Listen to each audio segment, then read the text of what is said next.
The morning sun filtered softly through the sheer curtains of Madison Green's small kitchen window.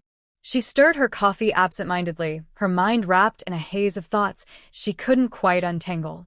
At 34, Madison felt more adrift than ever. Life had taken a turn she hadn't anticipated, and certainly not one she had prepared for. Just a year ago, everything felt solid.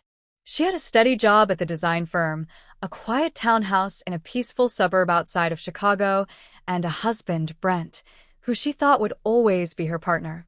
But then the cracks began to show. The long hours apart, the missed dinners, the silence that stretched between them like a chasm neither knew how to cross.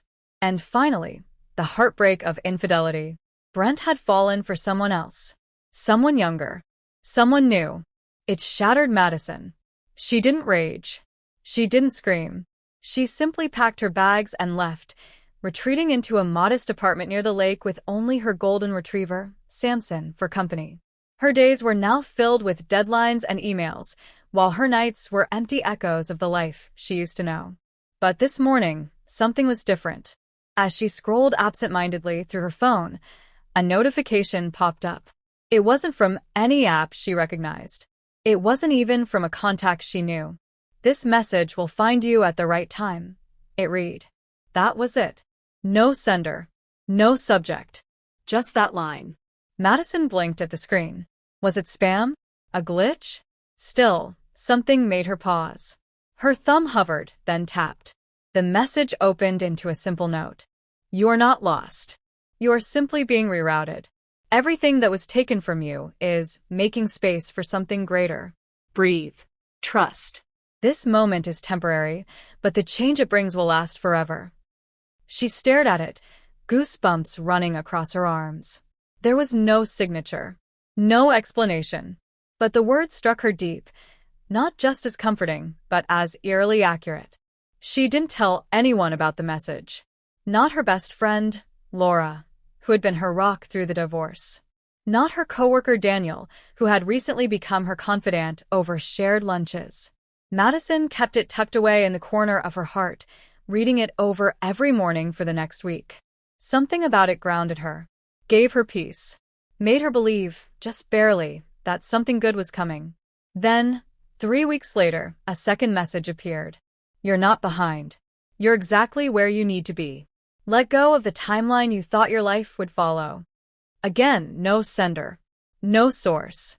Just a subtle vibration on her phone, and then words that felt like they were written just for her. That night, Madison finally told Laura over a bottle of white wine. "That's weird," Laura said, eyes narrowing. "Like, really weird. Are you sure it's not some sort of marketing thing?" "I thought so too, at first," Madison replied. "But they don't ask me to buy anything. They don't even link me anywhere. It's like someone knows what I need to hear, and they send it right when I need it."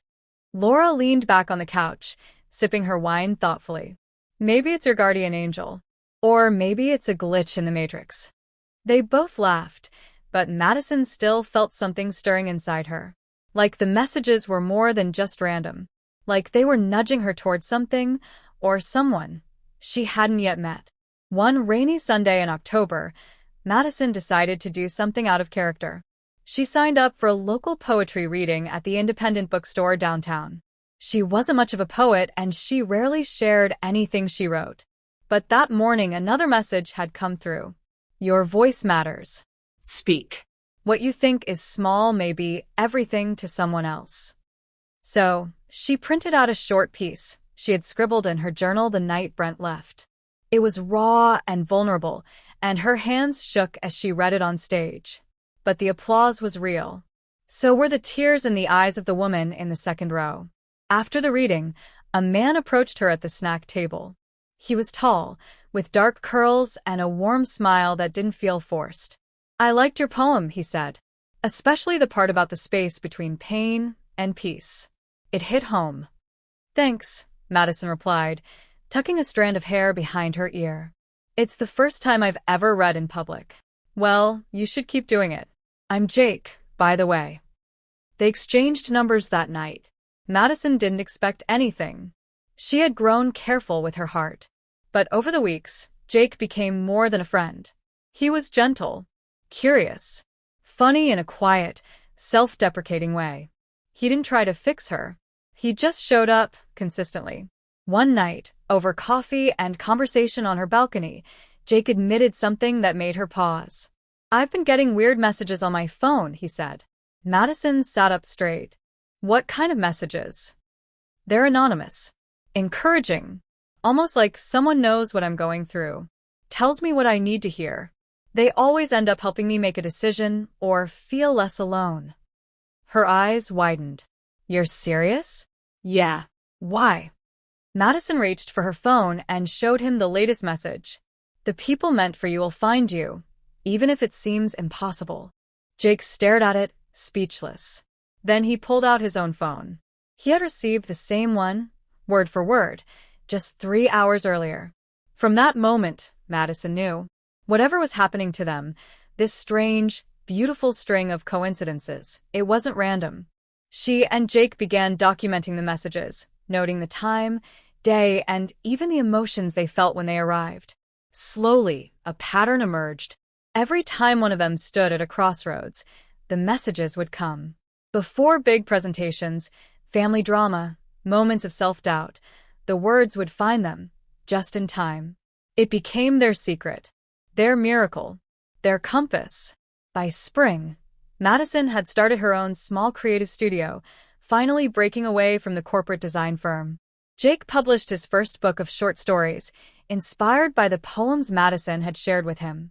They built a life, not around what they lost, but around what they found together.